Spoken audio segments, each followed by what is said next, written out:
Le greffier, bonjour Monsieur le Président, bonjour Mesdames et Messieurs dans le prétoire et autour du prétoire. Il s'agit de l'affaire IT 95-13/1A, le procureur contre Mile Mokšić et Veselin Šlivenčanin.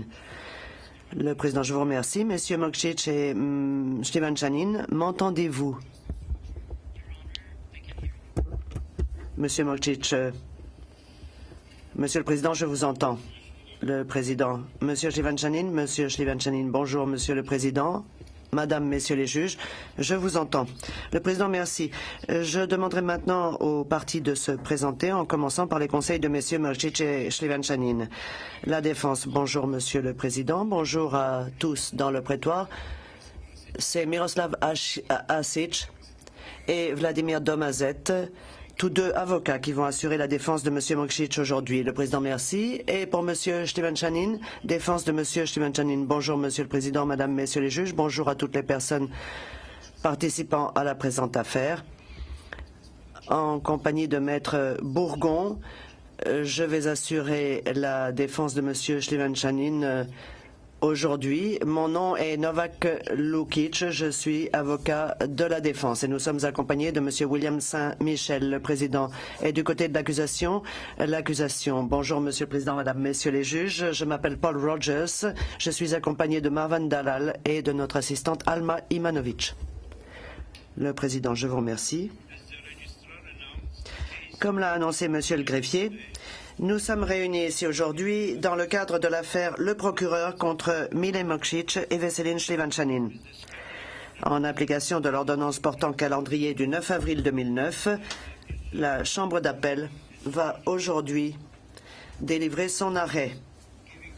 Les événements à l'origine de la présente affaire se sont déroulés les 20 et 21 novembre 1991 et concernent les sévices subis par des Croates et autres non-serbes, extraits de l'hôpital de Vukovar par les forces serbes le 20 novembre 1991 avant d'être exécutés.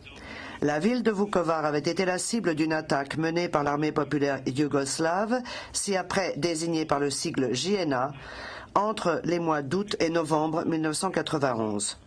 Pendant le siège de la ville qui dura 3 mois, celle-ci fut en grande partie détruite par les pilonnages de la JNA, qui firent des centaines de victimes au sein de la population.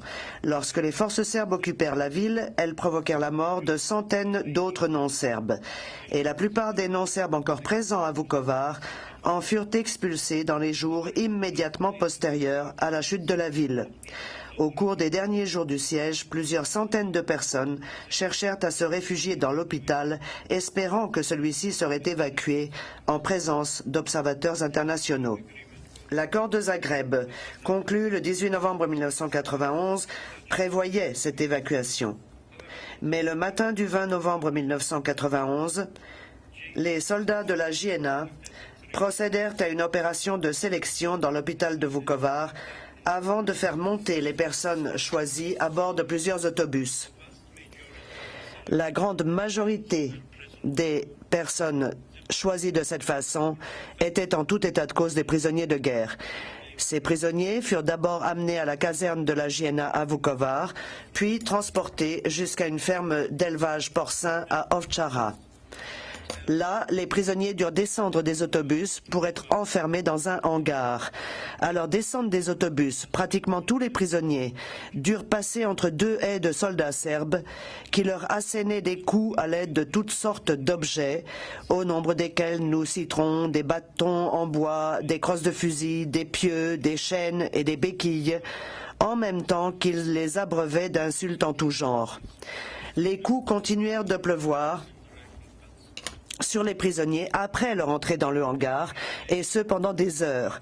Nombreux furent les prisonniers frappés à coups de pied ou à coups de barre de fer et de crosses de fusil. Dans la soirée, les soldats de la JNA qui assuraient la garde des prisonniers furent transférés ailleurs, laissant les détenus seuls à la merci de la défense territoriale, ci-après désignée par le sigle TO, et des paramilitaires. La Chambre de première instance a considéré que suite au retrait de la 80e brigade motorisée, les hommes de la TO et les paramilitaires assassinèrent près de 200 personnes à Ovčara avant de les enterrer dans une fosse commune. L'identité des personnes assassinées est précisée dans l'annexe du jugement en première instance. Pendant la période visée à l'acte d'accusation, Mile Mokčić était colonel de la JNA et commandait la brigade des gardes motorisés, ainsi que le groupement opérationnel Sud, ci-après désigné par les mots OG Sud. En sa qualité de commandant de l'OG Sud, il était à la tête de toutes les forces serbes, qu'il s'agisse de la JNA, de la TO ou des paramilitaires.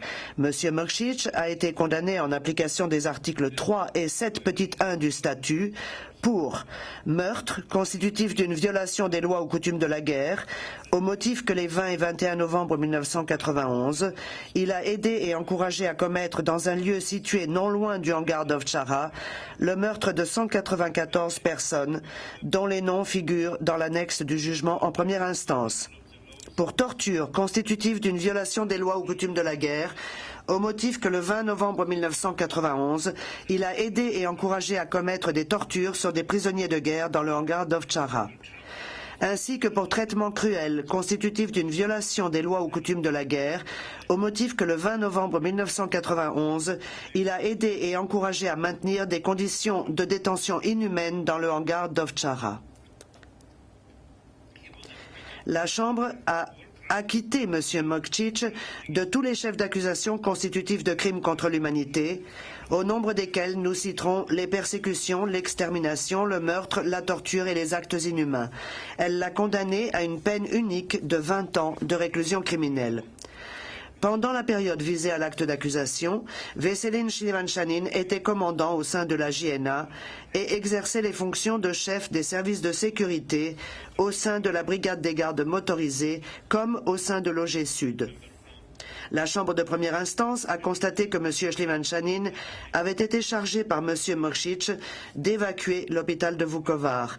Elle l'a jugé responsable de la conduite de l'opération de sélection, du choix des suspects de crimes de guerre extraits de l'hôpital de Vukovar le 20 novembre 1991, de leur transfert et de l'organisation de leur sécurité, ainsi que de l'évacuation des civils. La Chambre de première instance l'a condamné, en application des articles 3 et 7 petit 1 du statut, au motif que le 20 novembre 1991, il a aidé et encouragé à commettre des actes de torture sur les prisonniers de guerre enfermés dans le hangar d'Ovčara. Elle n'a prononcé aucune condamnation pour traitement cruel, constitutif d'une violation des lois ou coutumes de la guerre, compte tenu du caractère non cumulatif des condamnations, qui interdit d'ajouter cette condamnation à celle déjà prononcée pour acte de torture. Par ailleurs, elle l'a acquitté de tous les chefs d'accusation constitutif de crimes contre l'humanité, ainsi que du chef de meurtre constitutif d'une violation des lois ou coutumes de la guerre. Elle l'a condamné à une peine unique de 5 ans de réclusion criminelle.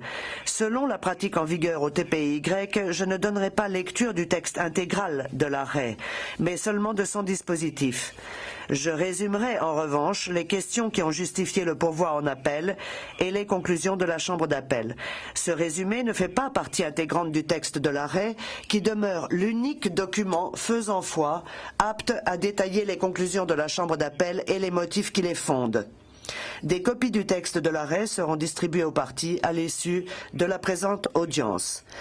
Le bureau du procureur, ci-après désigné par les mots « l'accusation », a invoqué 4 motifs d'appel à l'encontre du jugement prononcé en première instance et demandé à la Chambre d'appel de revenir sur sa décision d'acquitter Veselin Šljivančanin et Mile Mokčić des charges de crimes contre l'humanité visées à l'article 5 du statut, de revenir sur sa décision d'acquitter Veselin Šljivančanin du chef de meurtre constitutif d'une violation des lois ou coutumes de la guerre, de revoir à la hausse la durée des peines infligées à Veselin Šljivančanin et Mile Mokčić afin que celles-ci rendent dûment compte de la gravité de leur comportement criminel, et enfin de revoir à la hausse la durée des peines infligées à Veselin Šljivančanin et Mile Mokšić si de nouvelles condamnations devaient être prononcées par elles en fonction des dispositions de l'article 5 du statut. M. Mokšić a invoqué 11 moyens d'appel contre le jugement en première instance. Il demande à la Chambre d'appel de l'acquitter des condamnations prononcées contre lui pour les crimes relevant de l'article 3 du statut, au motif qu'il a aidé et encouragé à commettre des actes de meurtre, de torture et des traitements cruels. Il fait valoir par ailleurs que la Chambre de première instance a commis une erreur en le condamnant à 20 ans de réclusion criminelle. Monsieur Shlevan-Chanin a invoqué 6 moyens d'appel contre le jugement prononcé en première instance.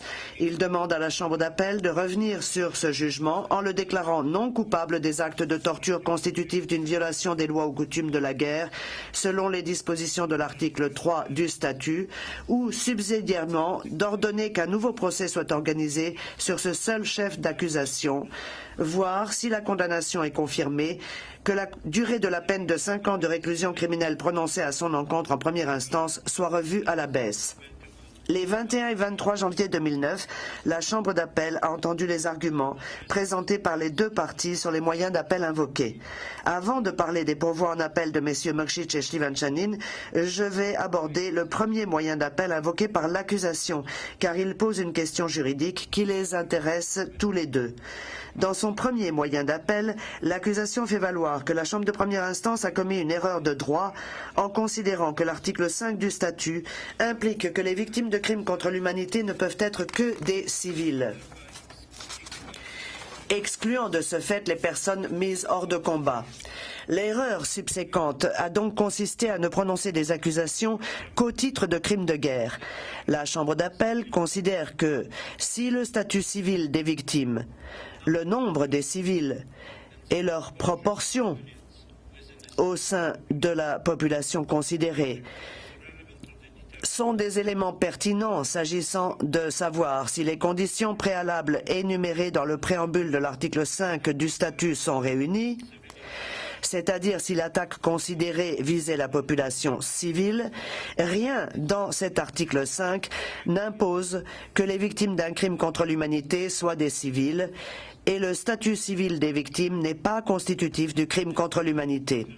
La Chambre d'appel accueille donc le premier moyen d'appel de l'accusation, dans lequel celle-ci fait valoir que la Chambre de première instance a commis une erreur de droit en décidant que, pour que les dispositions de l'article 5 du statut s'appliquent, les victimes de crimes contre l'humanité devaient être des civils, ce qui excluait ipso facto qu'une personne mise hors de combat puisse être victime d'un crime contre l'humanité. Même si la Chambre de première instance a commis une erreur de droit en créant une nouvelle condition, à savoir que les victimes des crimes relevant de l'article 5 du statut devaient toutes être des civils, la Chambre d'appel convient avec la Chambre de première instance, mais pour des motifs différents, que les conditions préalables de nature juridictionnelle contenues dans l'article 5 n'ont pas été réunies. Ceci est dû au fait qu'en l'espèce, les auteurs des crimes commis contre les prisonniers d'Ovtchara